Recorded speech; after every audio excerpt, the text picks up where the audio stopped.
సభను అలంకరించినటువంటి పూజ్యులు పెద్దలు ముఖ్య అతిథి జూపల్లి కృష్ణారావు గారికి, అదేవిధంగా తెలంగాణ ఉద్యమంలో అన్ని తానే నిలిచి ముందు వరుస నిలిచినటువంటి నా కళాజాతి కవి కోవిదలకు, గాయకులకు, మేధావులకు అందరికీ కూడా కళాభివందనాలు తెలియజేస్తా ఉన్నారు. ముఖ్యంగా ఈరోజు ప్రకృతి విధ్వంస జీవన విధానం సాంస్కృతిక చైతన్యం అనే ఇంత చక్కని కార్యక్రమాన్ని ఏర్పాటు చేసినటువంటి సాంస్కృతిక శాఖ సంచాలకులు మామూలు కృష్ణ గారికి గట్టిగా తప్పలు పెట్టుకోవాలి. వెన్నెలక్క కూడా గట్టిగా తప్పలు పెట్టుకోవాలి. అందరికంటే ముఖ్యంగా జూపల్లి గారి గుండె గట్టి కొట్టుకోవాలి. ఎందుకంటే ఇప్పుడు జరుగుతున్నది మామూలు విషయం కాదు. జయరాజన్న ఎంత చక్కగా చెప్పి అరటిపండు వలిసి నోట్లో పెట్టినట్టుగా ఒక గ్లాస్ పెట్టుకో, ఏమంటారు ప్లేట్ పెట్టుకోమని చెప్పిండు, ఒక బస్తా పెట్టుకోమని చెప్పిండు. అట్లా మారితే ఒక 2 సంవత్సరాల కాలం లోపల తెలంగాణ కాదు దేశమే సస్యశ్యామలం అయిపోతుంది. దానికి స్పందిస్తూ నేనే ముందు బస్సులో దాన్ని జూపల్లకు సల్యూట్ చెప్తాను. చాలా మీరు విన్నారు కానీ అక్కడ ఉన్నటువంటి సముద్ర జలాలు ముందుకు వస్తా కొద్ది రోజుల్లో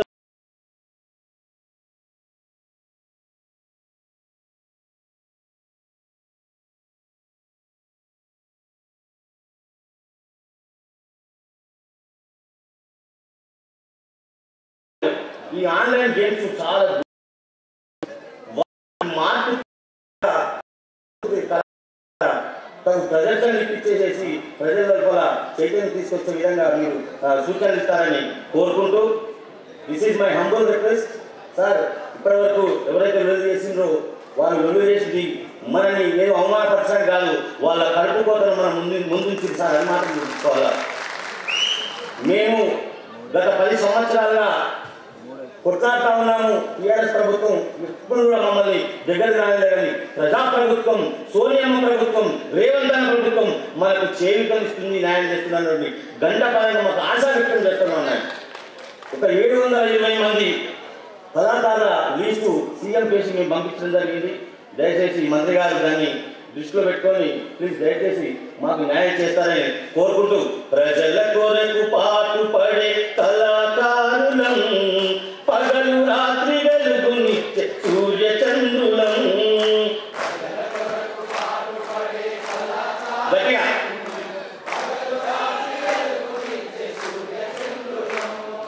ప్రజల కొరకు పాటు పడే కళాకారులం, పగలు రాత్రి వెలుగునిచ్చే సూర్య చంద్రులం.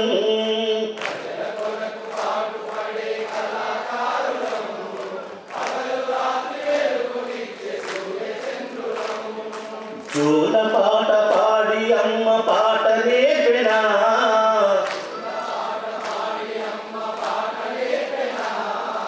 ఊయలలో ఊపి నిన్ను ఊరడించెనా,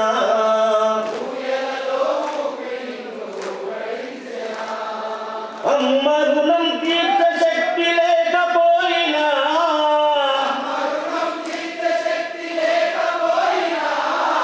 నా రచనే అమ్మ రుణం తీర్చునా. ఎలకొలకు పాటు కళాకారులం.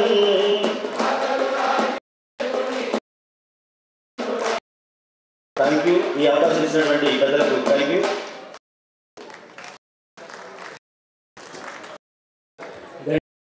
ధర్మవజన్ గారు ఒక మంచి పాటతో మనల్ని అలరించారు, అలాగే సందేశం కూడా వినిపించారు. తర్వాత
మన ఇక్కడ ఈ చదువు గుర్తు పెట్టుకొని వారి సందేశాన్ని వినిపించవచ్చు.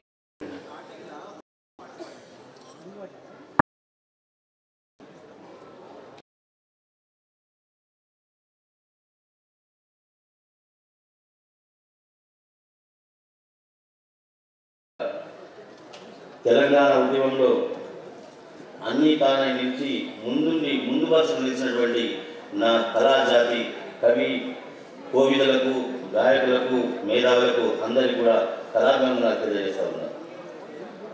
ముఖ్యంగా ఈరోజు ప్రకృతి విధ్వంస జీవన విధానం సాంస్కృతిక చైతన్యం అనే ఇంత చక్కని కార్యక్రమాన్ని ఏర్పాటు చేసినటువంటి సాంస్కృతిక శాఖ సంచాలకులు మామూలు కృష్ణ గారికి గట్టిగా తప్పలు పెట్టుకోవాలి. వెన్నెలక్క కూడా గట్టిగా తప్పలు పెట్టుకోవాలి. అందరికంటే ముఖ్యంగా జూపాలి గారు గుండె గట్టి కొట్టుకోవాలి. ఎందుకంటే ఇప్పుడు జరుగుతున్నది మామూలు విషయం కాదు. జయరాజ్ అన్న ఎంత చక్కగా చెప్పిందంటే అరటిపండు వలిసి నోట్లో పెట్టినట్టుగా ఒక గ్లాస్ పెట్టుకోమని చెప్పిండు, ఒక ఏమంటారు ప్లేట్ పెట్టుకోమని చెప్పిండు, ఒక బస్తా పెట్టుకోమని చెప్పిండు. అట్లా మారితే ఒక 2 సంవత్సరాల కాలం లోపల తెలంగాణ కాదు దేశమే సస్యశ్యామలం అయిపోతుంది. దానికి స్పందిస్తూ నేనే ముందు బస్సులో దాన్ని మాట్లాడని చెప్పినటువంటి జూపల్లకు సల్యూట్ చెప్తాను. అదేవిధంగా గొప్ప చాలా ఘోరమైన విధ్వంసం జరగబోతుంది అని చెప్పినటువంటి పాసం జాగిరి గారి మాటలు మీరు విన్నారో లేదో కానీ అక్కడ ఉన్నటువంటి సముద్ర జలాలు ముందుకు వస్తూ ఉన్నాయి. కొద్ది రోజుల లోపల మన విశాఖపట్నం ఉండకపోవచ్చు, కొద్ది రోజులలో మన బాంబే ఉండకపోవచ్చు, కొద్ది రోజులలో 10 కిలోమీటర్ల వైపు లోపలికి వచ్చినా దాన్ని వస్తుందని చెప్పినట్టు దాన్ని తస్మత్ జాగ్రత్తగా తీసుకోవాల్సిన అవసరం మన యువత లోపల ఉంది. ఇప్పుడు సిగరెట్కు డ్రగ్స్కు ముఖ్యంగా మంత్రి గారు ఈ ఆన్లైన్ గేమ్స్ చాలా ఘోరంగా అయినాయి. వాటి మార్పు తెచ్చే దిశగా ఈ సంస్కృతి కళాకారుల చేత తగు ప్రదర్శనలు ఇప్పించేసేసి ప్రజల లోపల చైతన్యం తీసుకొచ్చే విధంగా మీరు సూచనలు ఇస్తారని కోరుకుంటూ this is my humble request. Sir ఇప్పటివరకు ఎవరైతే వెలుగు చేసిండ్రో వాళ్ళు వెలుగు చేసింది మనని ఏదో అవమానపరచడానికి కాదు, వాళ్ళ కడుపు కోతను మనం ముందుంచి సార్ అని మాట చూసుకోవాలా. మేము గత 10 సంవత్సరాలుగా కొట్లాడుతూ ఉన్నాము. టీఆర్ఎస్ ప్రభుత్వం ఎప్పుడు కూడా మమ్మల్ని దగ్గరికి రాలేదని ప్రజాప్రభుత్వం, సోనియమ్మ ప్రభుత్వం, రేవంత్ అన్న ప్రభుత్వం మనకు చేయూతనిస్తుంది, న్యాయం చేస్తున్నటువంటి గంటపరంగా మాకు ఆశా వ్యక్తం చేస్తూనే ఉన్నాయి. ఒక 720 మంది కళాకారుల లిస్టు సీఎం పేసి మేము పంపించడం జరిగింది. దయచేసి మంత్రి గారు దాన్ని దృష్టిలో పెట్టుకొని ప్లీజ్ దయచేసి మాకు న్యాయం చేస్తారని కోరుకుంటూ ప్రజల కొరకు పాటు పడే కళాకారులం పగలు రాత్రి వెలుగునిచ్చే సూర్య చంద్రులం.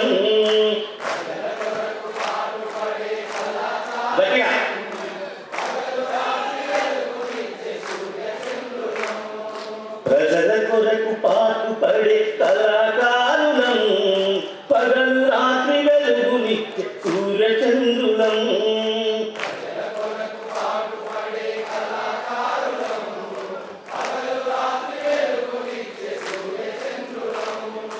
జోల పాట పాడి అమ్మ పాట నేర్పెనా,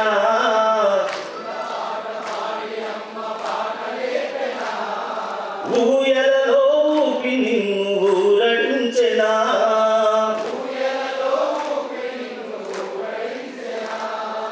అమ్మ రుణం తీర్చ శక్తి లేకపోయినా,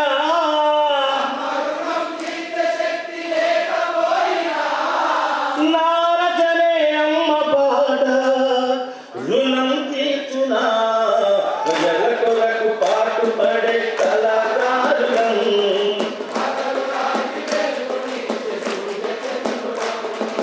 థ్యాంక్ యూ. ఈ అవకాశం ఇచ్చినటువంటి పెద్దలకు థ్యాంక్ యూ సార్. నమస్తే. ధన్యవాదాలు. ధర్మాంజన్ గారు ఒక మంచి పాటతో మనల్ని అలరించారు, అలాగే సందేశం కూడా వినిపించారు. తర్వాత చేసినటువంటి మన మంత్రివర్యులు తర్వాత ఈ కార్యక్రమాన్ని నిర్వహించుకునే విధంగా ఒక ఆలోచనని వారు పెట్టి మీ అందరినీ నడుచుకునే ఒక చక్కటి అవకాశాన్ని మాకు ఇచ్చినటువంటి మంత్రివర్యులు జూపల్లి కృష్ణారావు గారికి, వేదిక పైన ఉన్న లబ్ధ ప్రతిష్ఠులు, తర్వాత కళాకారులు, పెద్దలు చాలామంది ఉన్నారు.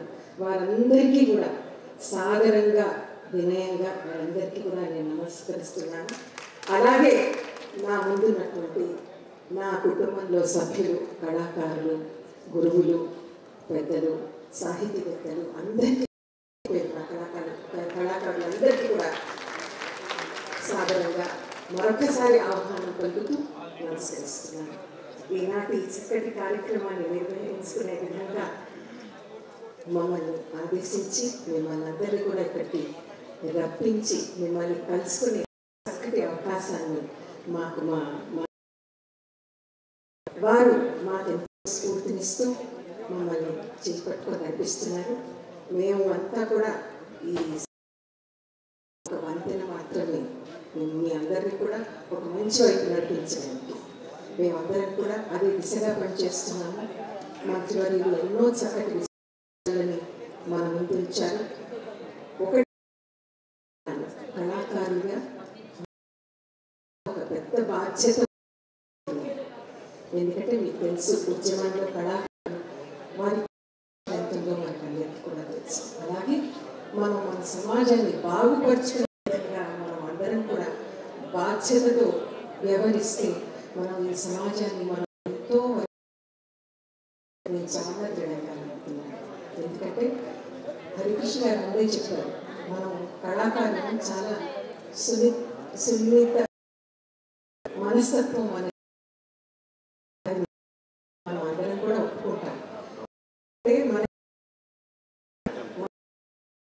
కూడా మనం ఆలోచిస్తాం. అయ్యో ఏమై అడుగుతాము, వీలవుతే సాయశక్తులా ఎంతవరకు వీలవుతారో అంతవరకు వారికి మనం పనిచేస్తాం. సో మన రెస్పాన్సిబిలిటీని మనం ఇంకొకసారి వారికి గుర్తు చేశారు మంత్రివర్యులు. మనం మన ప్రొఫెషన్ని ఎలాగైతే మనం ముందుకు తీసుకెళ్తున్నామో ఈ దిశగా ఒక సమాజాన్ని బాగుపరుచుకునే మనం కూడా మన కార్యక్రమాలని మనం ఒక డిజైన్ చేసుకొని ప్రజల్లోకి వెళ్ళడం అనేది కూడా చాలా ముఖ్యం. ఎందుకంటే మన పరిస్థితి సమాజంలో చాలా నేను ఈ రోజుల్లో టీవీ చూడడం కానీ న్యూస్ పేపర్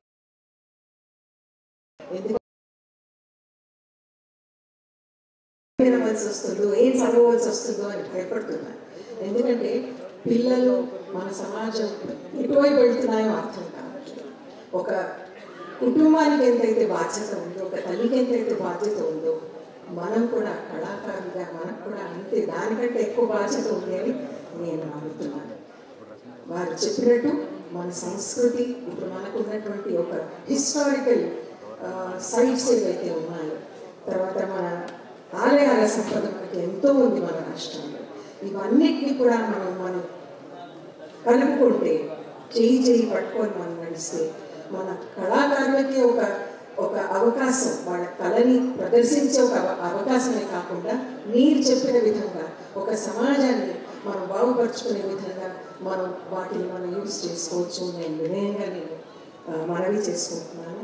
ఎన్నో ఉన్నాయి ఆ పర్టికులర్ సైట్స్లో, ఆలయాల్లో బ్రహ్మోత్సవాలకు కానీ ఇంకా వేరే ఏ కార్యక్రమాల్లో కానీ కళాకారులు మమ్మల్ని కూడా మా సేవల్ని ఉపయోగించుకోవాలని మీ తరఫున వారికి నా విజ్ఞప్తిని నేను అందజేస్తున్నాను. ఇంత మునుపు ఉండేది ఆలయాలు, బ్రహ్మోత్సవాలు, ఇక్కడ అక్కడ ఎప్పుడు కూడా కళాకారులకు ఒక అవకాశం ఉండేది, పర్ఫామ్ చేసే ఒక అవకాశం ఉండేది. ఇప్పుడు అది రాను చాలా తగ్గిపోయింది. అదొక్కసారి మీరు మళ్ళీ ఇంకొకసారి దాన్ని రివైవ్ చేసి మా వీళ్ళందరికీ కూడా నాకు అందరికీ అవకాశం ఇవ్వాలి. మేము కూడా మీ యొక్క ఇచ్చిన ప్రయత్నంలో మేమంతా కూడా చాలా మనస్ఫూర్తిగా మేము పంచుకుంటామని మీకు వారందరి తరఫున నేను హామీ ఇస్తూ నాకు ఈ చక్కటి అవకాశం ఇచ్చినట్టు పెద్దలకు అందరికీ కూడా నా హృదయపూర్వక ధన్యవాదాలు తెలియజేస్తున్నాను. ధన్యవాదాలు madam. Telangana Sangeet Natak academy chairperson శ్రీమతి లేకే పూజారి గారు. తర్వాత పల్లెటూళ్ళల్లో కూడా అదిగో ద్వారక అని రాని పల్లెటూరి పిల్లగాడు లేదన్న సంగతి కూడా మనం తెలుసుకోవాలి. కానీ ఇంకొక మాట ఉంది, రంగస్థలంలో ఉన్నటువంటి నాటకం దాన్ని ప్రజా వీధులలో స్ట్రీట్ ప్లేలో చేయడంలో కూడా కొన్ని ఇబ్బందులు ఉన్నాయి. దానికన్నా సులభం మన జానపదం. మన జ్ఞానపథం, మన కాల జ్ఞానం, మన యొక్క పాట అది మెయిన్. దాన్ని తీసుకున్నాం. నాటకాన్ని ఎందుకు వద్దాం? నాటకాన్ని కూడా సబ్జెక్ట్ మారుద్దాం. తోటోడు తొడవోసుకుంటే మనం మెడవోసుకోవాలని నాటక స్క్రిప్ట్ తయారు చేయండి. మంత్రి గారితో మేము మాట్లాడతాం, మనం మాట్లాడతాం, వారిని కూడా వీధి వీధిలో వినిపిద్దాం. That's it. అన్ని కళలను గౌరవిద్దాం, అందరి కళాకారుల్ని గౌరవిద్దాం. అన్ని కళల ద్వారా హైదరాబాదు నడిబొడ్డు రవీంద్ర భారతి నుండి ఆదిలాబాదు తండా దాకా తీసుకెళ్ళడానికి మనం ప్రతిజ్ఞ చేద్దామని కోరుకుంటూ మరొకసారి ధన్యవాదాలు శ్రీ సుధా అశోక్ తేజ గారు. తర్వాత ప్రముఖ కవి, పాటల రచయిత శ్రీ జయరాజు గారిని వారి సందేశం వినిపించవలసిందే కోరుతున్నాను.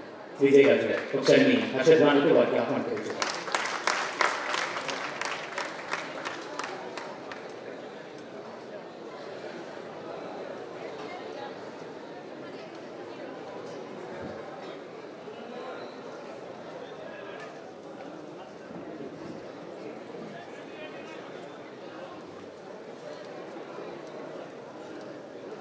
వేదిక మీద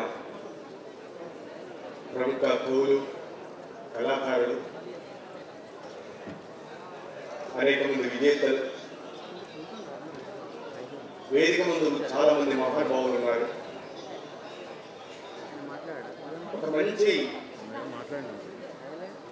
పర్యావరణ సాగు బతుకుల మధ్య ఉన్న ఈ సమాజాన్ని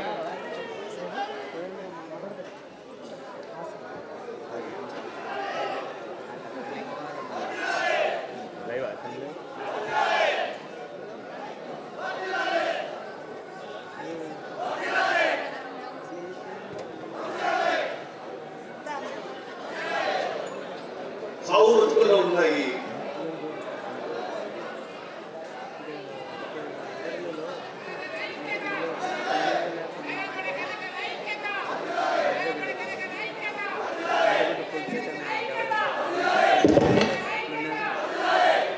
దయచేసి సభా మర్యాదలు కాపాడడం, తప్పకుండా మీ యొక్క డిమాండ్ ఏదైతే ఉందో తెలుసుకోవచ్చు. కానీ గౌరవ వక్తలు మాట్లాడుతున్నప్పుడు మౌనంగా ఉండటం, వారిని గౌరవించడం మన విధి. దయచేసి I request all of you please speak voice. మీ యొక్క ఉద్దేశం ఏదైతే ఉందో, భావం ఏదైతే ఉందో తెలియజేసే అవకాశం వస్తుంది. మన జయరాజన్న మాట్లాడుతున్నారు, ఒకసారి వారిని గౌరవించి మనం కొంచెం మౌనంగా ఉందాం. జయరాజన్న మాట్లాడుతున్నప్పుడు ఈరోజు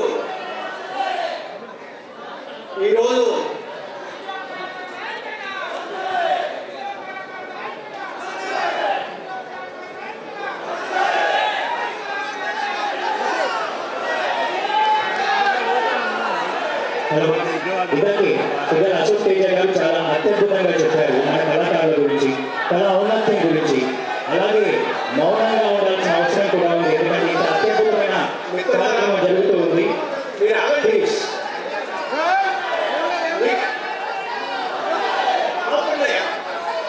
చాలా మంది పెద్దలు ఉన్నారు, చాలా మంది పెద్దలు ఉన్నారు. తమ్ముళ్ళు మీకు ఉద్యోగాలు కావాలా? మీకు ఉద్యోగాలు కావాలా? కూర్చోండి, కూర్చోండి. ఇలా కార్యక్రమాన్ని డిస్టర్బ్ చేయడం వల్ల మనం అనుకున్న పని నెరవేరదు. దానికి ఒక పద్ధతి ఉంటుంది. రవీంద్ర భారతి అద్భుతమైన వేదిక, చాలా మంది పెద్దలు ఇక్కడ మనకి విచ్చేసి ఉన్నారు. మీ యొక్క డిమాండ్లో న్యాయం ఉండొచ్చు, కానీ ఇది పద్ధతి కాదు. దయచేసి ఒక అద్భుతమైన కార్యక్రమం జరుగుతూ ఉన్నప్పుడు కార్యక్రమాన్ని గౌరవించాలి. I request all of you, please.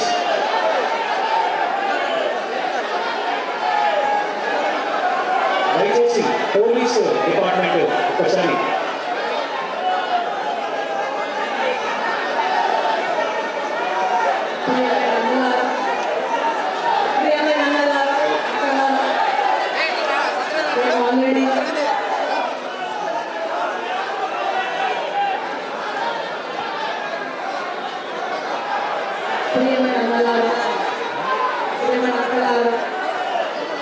మీరు ఎవరైనా మాట్లాడితే మాకు వినిపిస్తుంది. మీ బాధలన్నీ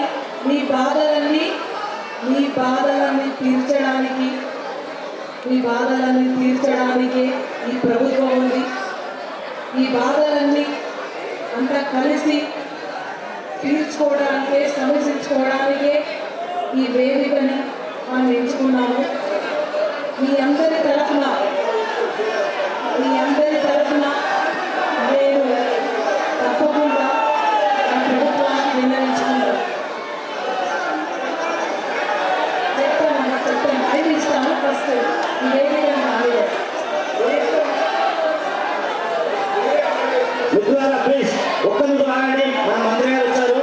ప్లీజ్ ప్లీజ్ ఒక్క నిమిషం ఆగండి. Please please please please Kumar ఆగండి. ఒక్క నిమిషం ఆగండి. మంత్రి గారితో మాట్లాడు. ప్లీజ్ ప్లీజ్ మంత్రి గారు మాట్లాడతారు. ప్లీజ్ ప్లీజ్ ప్లీజ్ దయచేసి చెప్తా ఉన్నా కళాకారులు అందరూ ఆగండి. ప్లీజ్ మంత్రి గారు ఉన్నారు. సార్లు మాట్లాడిస్తారు. నేను ప్లీజ్ మీరు ఒక్కడే కాదు పనిగా ఆగండి. ఒకసారి చెప్పారు కదా, దయచేసి ఆగాలి. ప్లీజ్ మంత్రి గారు నేను వేడుకుంటా.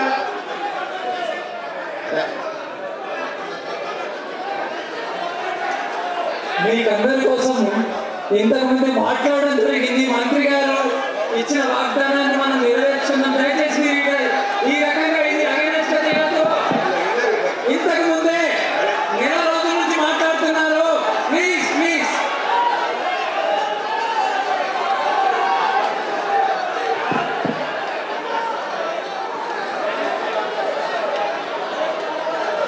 మాట్లాడాలా వద్దా?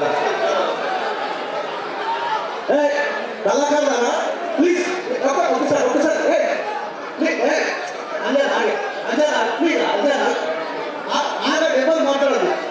ప్లీజ్ ప్లీజ్ బ్రదర్ తప్పనా? ఒక్కసారి ఆలోచించండి. ఒక్కటే ముచ్చట చెప్పండి. ఒక్కటే ముచ్చట వినండి. మీకు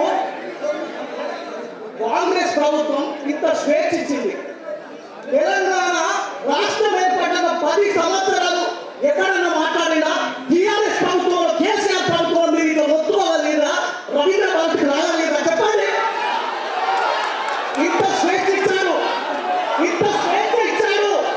మీరు మాట్లాడండి. మీరు మాకు చెప్పండి.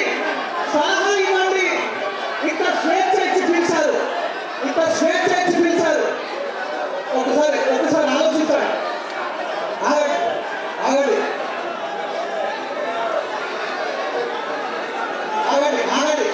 ఒక నిమిషం. ఒకసారి ఇంకొక మాట.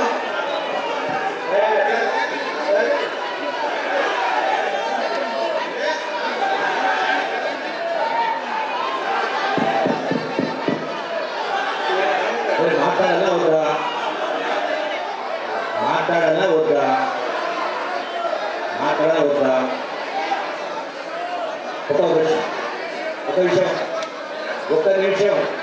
ఒక్క నిమిషము ఏమన్నా మీరు మాట్లాడాలా వద్దా? ఇలా చేస్తే మీ నిషేధం ఉంటే మాట్లాడతాం.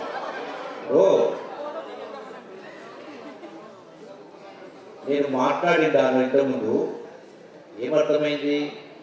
నేను స్పష్టంగా చెప్పిన పరిధిని విస్తృతపరుస్తూ కేవలం 525 మందికి కాకుండా పరిధి విస్తరిస్తూ మీ అందరి సేవలను ఇప్పుడు ఏదైతే ఎవరికైతే ప్రభుత్వ ఉద్యోగులకు ఎంత జీతాలు వస్తున్నాయో అంతకు మించి 1000 మందికి అవకాశాలు కల్పించే ప్రయత్నం చేస్తామని చెప్పిన. నా మాటలో స్పష్టంగా చెప్పిన. కేవలం ఐఎమ్ సారీ పద్ధతి కాదు. అవసరం అనుకుంటే ఒక కమిటీ మళ్ళీ పిలుస్తాం. మళ్ళీ పద్ధతి మీరు ఇంతకుముందు మాట్లాడవచ్చు. నేను అడిగితే నేను రాలేదా? మాట్లాడలేదా? సత్యదానికి ఒక పద్ధతి. మీరు రాండి, నేను పిలిచి మాట్లాడతా, కమిటీ వేస్తాను, ఏం చేయాలి ఎంత చేద్దాం, ఉదయం ఎదురు పెట్టాం, చర్చ పెడదాం. ఇప్పుడు చేస్తున్నది ఏంటి? ఎవరి కోసం? మొత్తం యావత్ తెలంగాణ సమాజం కోసం. ఇన్ని అనర్థాలకు, ఇన్ని కష్టాలకు, ఇన్ని నష్టాలకు అందరూ బాధితున్నారు. ఆ బాధిత ఆ సమస్యను పోగొట్టడానికి ఉన్న మార్గాలు ఏంటి అని అన్వేషించడంలో భాగంగా విశాఖను అందరూ పిలిచి చర్చ పెట్టడానికి చర్చ. అట్లాగే మీ ఆదాయాలకు సంబంధించి, మీ ఉద్యోగాలకు సంబంధించి కూడా తప్పకుండా పిలిచి మాట్లాడతాం. వారినే మాట్లాడతా. ఏంటి అనేది చేసేది కూర్చోండి. ఇప్పుడు ఒక మాట, ఒకవేళ మాకు ఆలోచన కానీ ఆవేదన కానీ మీ పట్ల బాధ లేకపోతే అసలు ఈ కార్యక్రమం పెట్టేవాళ్ళు కాదు కదా. గతంలో ఇప్పుడు ఎవరైనా పెట్టిందా? గత 2-3 దశాబ్దాలు పెట్టిందా ఎవరైనా? అందుకనే అదే ఆ ఆలోచన తపన ఉంది కాబట్టి నేను ఇంకా ఇంతకంటే ఎక్కువ మాట్లాడగలుగుతా, సమాధానం చెప్పగలుగుతా, కానీ సందర్భం వేదిక కాదు.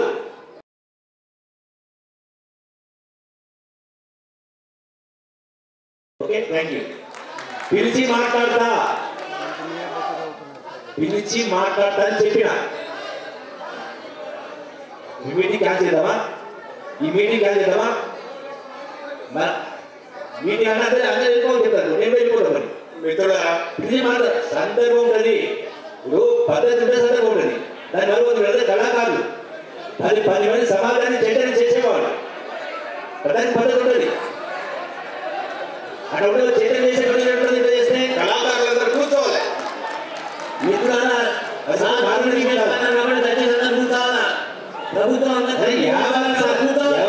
సమాజాన్ని జాగృతి చేయాలి, సంఘటన చేయాలి, సమస్యలకు పరిష్కారం కనుగొనాలి. పద్ధతి కోసం ఏదో పెట్టాం.